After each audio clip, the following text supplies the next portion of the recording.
देशाचं वर्णन करताना आम्हाला हा देश लोकशाही देश घडवायचा आहे, हेच मुळात क्रांतीचं सूत्र होतं. आमच्या देशातील जनतेनं राजेशाही पाहिलेली होती आतापर्यंत. त्यामुळे लोकशाही व्यवस्था स्वीकारायची की नाही हा मोठा पेच.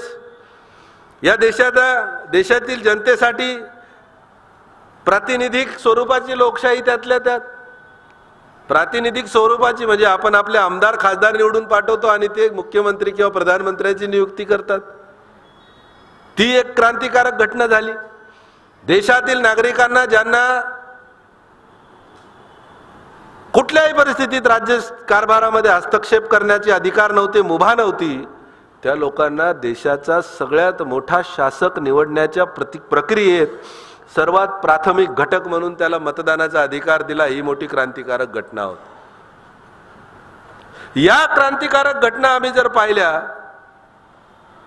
तर लक्षात येतं की भारताचं संविधान हे नुसतं एक डॉक्युमेंट नाही. म्हणून बाबासाहेब म्हणायचे की it is not only a lawyers document.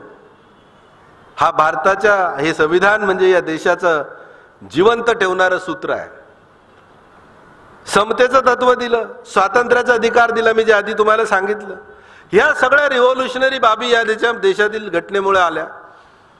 मी तुम्हाला ज्या directive principles of state policy बद्दल बोललो, राज्यघटनेतील राज्य धोरणाची नीती निर्देशक तत्वे आणि फंडामेंटल राईट्स,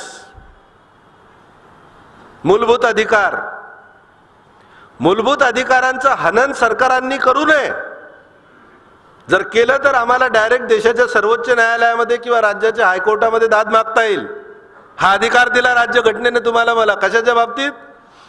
मूलभूत अधिकारांच्या बाबतीत. मात्र त्याचबरोबर त्या डायरेक्टिव्ह प्रिन्सिपल्स मध्ये जे थोडेसे अभ्यासू मंडळी त्यांनी याकडे प्रकर्षानं लक्ष देऊन समजून घेण्याची गरज आहे. म्हणजे आमची पुढची वाटचाल देखील कोणत्या दिशेनं व्हायला हवी. मी अकोल्यामध्ये बोलतोय, मला चांगलं भान आहे त्याचं.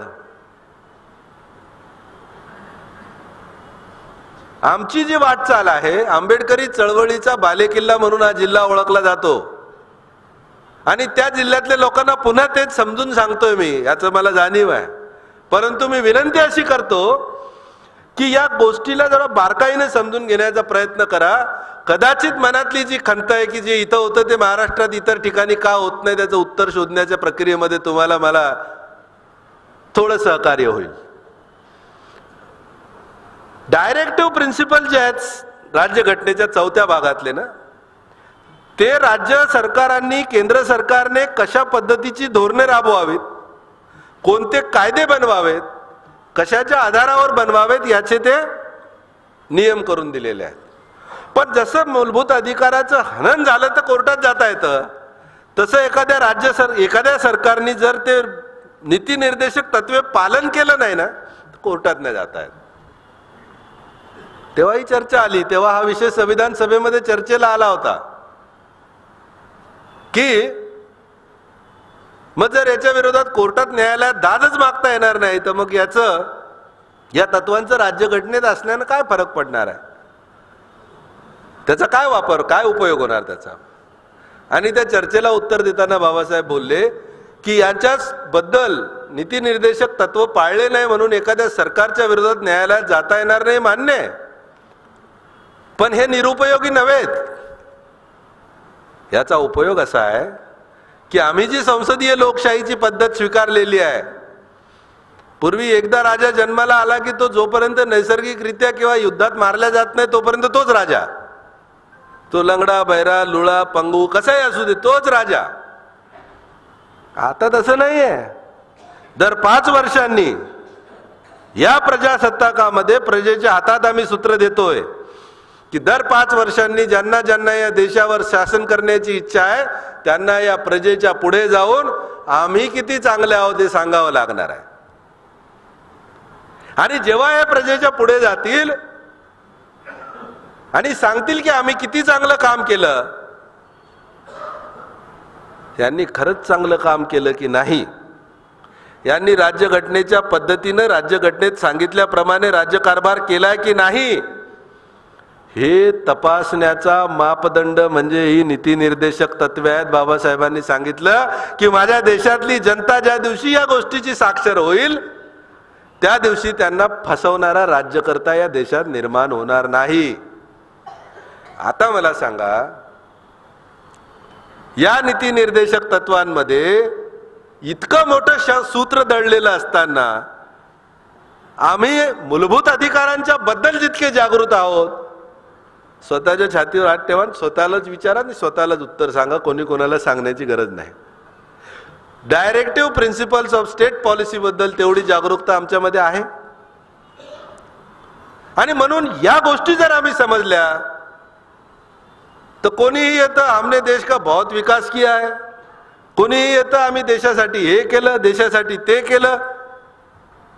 आम्हाला तपासता आलं पाहिजे की देशाचा विकास म्हणजे नेमका काय. देशाचा विकास म्हणजे या मुद्द्यावर जर देशाचे सरकारांनी पॉलिसीज बनवल्या, धोरणं राबवली, कायदे बनवले तर ते राज्यघटनेनुसार कारभार केला असं होईल आणि त्यानुसार तुम्ही देशाच्या विकासासाठी खरंच काम करता असा त्याचा अर्थ होईल. परंतु आम्हाला त्याची तेवढी जाणीव नाही, त्याच्याबद्दल जाणून घ्यायची आमची मानसिकता नाही आणि इतरांच्या बद्दल तर मग न बोललेलंच बरं. आणि म्हणून आपल्यावर मोठी जबाबदारी पुन्हा येते की नव्या अंगाने या सगळ्या गोष्टींचं जाणीव म्हणजे या गोष्टींची जाणीव ठेवून आमची पुढील वाटचाल आम्हाला या दृष्टीने तयार करावी लागेल. बघा, मी आता नावं घेतले तुम्हाला, वानखेडे साहेब असतील किंवा पांडेजी असतील, इथेही बसलेली बरीचशी लोक पितृतुल्य वडीलधारी मंडळी आहेत. एक 30 वर्षाच्या आसपास किंवा त्याच्या कमी वयाचे किती लोक असतील माहित नाही किती आहेत. सगळे वडीलधारी मंडळी दिसत आहेत मला मॅक्सिमम, किंवा मधल्या टप्प्यातले एक 40, 45, 50 माझ्या अवतीभोवती असणार. पुढील वाटचाल ज्यांच्या खांद्यावर आहे, पुढील वाटचाल ज्यांच्या पायांनी आपल्याला करायची आहे, पावलांनी आपल्याला करायची आहे, त्या पिढीला आम्हाला या प्रक्रियेत सहभागी करून घ्यावं लागेल. 70 वर्षाचा म्हातारा आणि 6 वर्षाचा लहान बालक छातीला अंगठा लावून एकत्र बसण्याची व्यवस्था आपण देशात आहे असं पाहतो की नाही? आहेत ना, दोघं जण बसतात ना. कोण बसतात? छातीला अंगठा लावून उभे राहतात. हा, आणि दक्ष लोक आहेत. त्या दरम्यानच्या सगळ्या जनरेशन्स एकत्र बसून आपल्या चळवळीबद्दल, आपल्या ध्येय धोरणांबद्दल, आपल्या स्वप्नांबद्दल, आपल्या सामाजिक अस्तित्वाबद्दल, सामाजिक संकटांबद्दल, सामाजिक प्रगतीबद्दल विचार करण्यासाठी न चुकता सकाळ संध्याकाळ एकत्र येतात, बसतात, विचार विनिमय करतात. 70 वर्षापासून ते लहान बालकापर्यंत एकत्रित. आमचं तर असं आहे, माझे वडील पॅन्थरचे कार्यकर्ते आणि मी बहुजन चळवळीतला कार्यकर्ता, तर मला वाटायचं माझ्या वडिलांचे संघर्ष वाया गेला की काय. 2 पिढ्या देखील एकत्र बसून बोलत नाहीत, विचार विनिमय करायला तयार नाही. 2 पिढ्या एकत्र बसून पुढच्या प्रवासाची वाटचालीची दिशा ठरवण्यासाठी एकत्र बसण्याचं काम, ते ध्येय, हे अशा प्रकारच्या कार्यक्रमातून, व्याख्यानांतून साध्य होतं. म्हणून तुम्हाला अभिनंदन. मला तुम्ही फार चांगली ट्रीटमेंट दिली दिवसभरात, त्याच्यासाठी तर आहेच, पण तुमचं अभिनंदन, आभार खऱ्या अर्थाने या कारणासाठी आहे. त्यातून ही पुढच्या प्रवासाची तयारी बनते, तयारी सुरू होते. आणि म्हणून राज्यघटनेकडे पाहताना, राज्यघटनेकडे ज्या दृष्टिकोनातून आपण पाहतो, तो दृष्टिकोन, कारण कॉन्स्टिट्यूशन सुद्धा काही स्टॅटिक डॉक्युमेंट नाही, ते एकदा लिहून दिलं की संपलं, बंद नाही. त्याच्यात बदल काळानुरूप बदल करण्याची व्यवस्था आहे, बदल होत आहेत. बरं, नुसते त्याच्यात बदल करायचे नाही तर काळानुरूप अनेक गोष्टी अशा आहेत की ज्या त्या काळात नव्हत्या, त्या आता नव्याने निर्माण झाल्यात. बाबासाहेब आंबेडकर त्या भाषणात तेही म्हणाले होते की प्रत्येक नवी पिढी एक नवीन राष्ट्र असते.